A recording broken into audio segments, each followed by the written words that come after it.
Endocrinologia e metabolismo. Então, nós temos várias glândulas endócrinas, que são as que produzem hormônios. As mais conhecidas são a tireoide, os ovários, né? No homem, os testículos, que vão produzir a testosterona, mas existem as outras menos conhecidas, as parótidas, as paratireoides, as adrenais, e a glândula hipofisária, que é a nossa glândula mestre mesmo, que vai coordenar todos os nossos hormônios. Então, funciona. A hora que não funciona, a gente vai saber a falta que ela faz, que todos fazem. Quando elas não funcionam, nós vamos conhecê-las, né? Vamos conhecer. É a hora que lembra. É a hora que lembra Ai, dela. Jesus, não quero conhecê-las, não.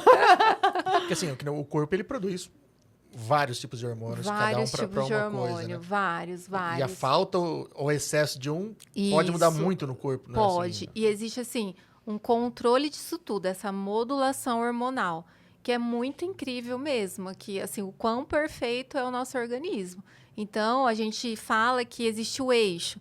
Por exemplo, o eixo que vai controlar a nossa menstruação. Então, vem lá da hipófise. A hipófise é uma glândula bem pequenininha mesmo, parece um grãozinho de feijão, e ela vai estimular o seu ovário, através de 2 hormônios, a produzir o estradiol, né, que é o hormônio que vai fazer a mulher ovular, que vai fazer ela ciclar. E aí, tudo isso, se não funcionar direitinho, aí vem os ciclos irregulares, né? Se alguma coisa nesse meio do caminho vier alterado, e aí tem sempre um hormônio que contrarregula o outro. Então, se tem um excesso de um hormônio, por exemplo, a prolactina, quando a mulher vai amamentar, a prolactina é o hormônio da lactação. A gente só vai ter ela aumentada quando a gente precisa amamentar. Então, ela aumentada, ela inibe esse hormônio que estimula a nossa ovulação. Para quê? Para a mulher não engravidar. Então, por isso que quando a mulher está amamentando, ela não menstrua.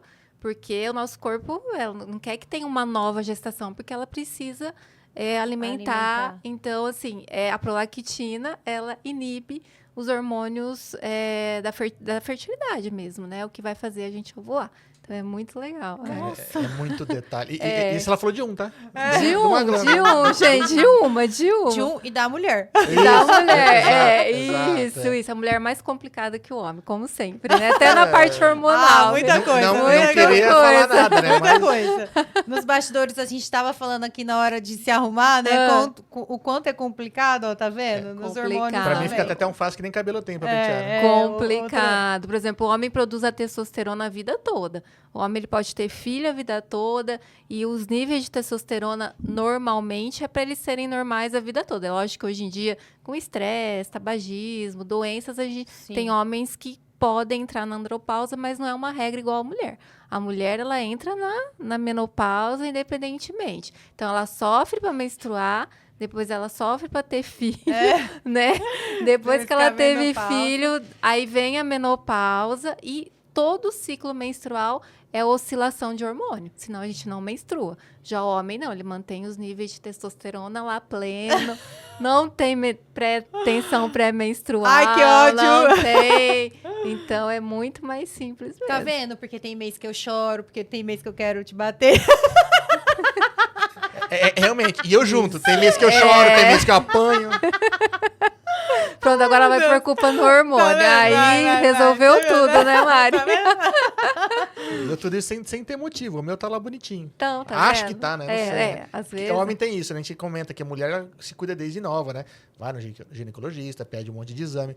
Homem, só hora que dá problema. Só hora que dá problema. E olha lá. Mesmo. E eu não fugi a regra. O estresse e a ansiedade, você acha que pode afetar, então, os hormônios? Pode afetar, com certeza, porque eles são estímulos que a gente chama...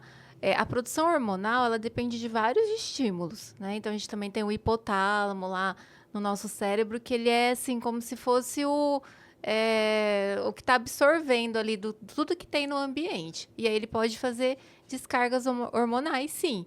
Então, o estresse muito grande pode inibir uma menstruação. Então, ele pode afetar também a produção do cortisol, que é o hormônio do estresse. Então, pode sim desencadear. Às vezes a pessoa já tem uma predisposição a determinada alteração e passa por um período de estresse muito grande e aí a doença se manifestar sim, com certeza, pode. E duro é isso, né? A gente vive numa época que anda todo mundo estressado, todo mundo corrido. Não tem ninguém que não está. Não tem. Não tem. Com o celular você tem que responder na hora, tudo correndo, É a época do tudo. imediatismo, né? É, do imediatismo. É isso mesmo. Cara, é triste isso. E quais os problemas de saúde mais comuns você trata no consultório? Ó, os mais comuns é principalmente o diabetes, né? O diabetes, a obesidade, os distúrbios de tireoide e os distúrbios metabólicos. O que são os distúrbios metabólicos? Além do diabetes, seria a dislipidemia, que é o colesterol, triglicerídeos, a síndrome metabólica, que vem aquela gordura abdominal, né? Que é aumento da circunferência abdominal, que vai depositar nos órgãos, aí pode ter a gordura no fígado. Então, tudo isso vai vindo aquela cascata que pode aumentar o risco do paciente infartar, ter um AVC, uma trombose, tá? Nossa, é muita coisa. Eu tô aqui na Gabi, eu tô dando check num monte de coisa. Nossa, né? muita coisa, gente do céu. E o diabetes, a gente tem 2 tipos, a grande maioria, cerca de 80%, 90% é o tipo 2. Às vezes o paciente fala, ai, que tipo de diabetes que eu tenho? Eu falo, ó, não queira ter nenhum diabetes. Espero que nenhum, é né? bom, é. Mas o tipo 2 é aquele que vem com a idade, com a obesidade, com o sedentarismo, com o alcoolismo. Então, assim, já vem uma história familiar que o organismo, a gente precisa da insulina, outro hormônio. A insulina é o nosso hormônio que faz a gente absorver a glicose nas células. A falta desse hormônio, a dificuldade desse hormônio agir, o nosso açúcar no sangue começa a aumentar. Aí você tem açúcar no sangue, mas ele não consegue agir nos tecidos. Então, esse é o tipo de diabetes mais comum. E tem o diabetes tipo 1, que é aquele diabetes que normalmente acontece em criança, que o pâncreas não consegue produzir insulina. Então, ele tem uma deficiência de insulina já desde criança.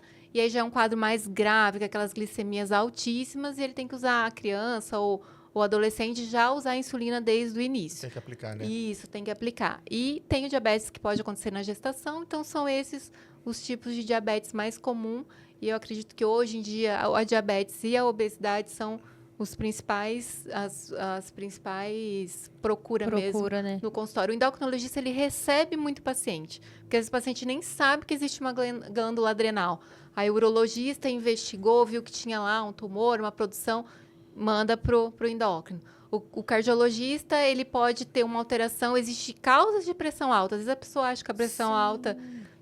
E essa própria glândula adrenal, ela pode produzir hormônios, aí ele vê lá que está esquisito, uma pressão muito alta no paciente jovem, aí ele pede um hormônio, vê que está alta, ele encaminha para nós. Então, a gente recebe muito paciente, diferente de um cardiologista que fala, eu vou lá fazer um check-up, né? Ah, entendi. As pessoas não acordam assim, falando, hoje eu vou... Não, tá. e são doenças lentas, entre aspas, né? Por exemplo, o cardiologista tem uma dor no peito, você sai correndo, né? No outro Sim. dia você vai, o diabetes vem, né? Ai, não sente nada, até sentir poliúria, que é aquela urina toda hora, boca seca, então ele vai demorando para procurar o endócrino. Então a gente fala que geralmente a gente é um médico que vem de outro colega, né? É difícil. Você chega realmente com o prevenção. BO na mão, né? Isso, porque às vezes vai na ginecologista, faz um check-up, aí ela vê que a tireoide não está funcionando, que tem alguma alteração, aí manda pra gente. Então, assim, a gente fala que a gente é um médico que vem mais já com o negócio já mais investigado, mais... Geralmente encaminhado, né? O cara, Isso, ele encaminhado. procurou alguém para um problema, aí falou, ó, você tá com os BO nos hormônios aí, procura uma endócrina. Isso, procura uma endócrina, é isso mesmo.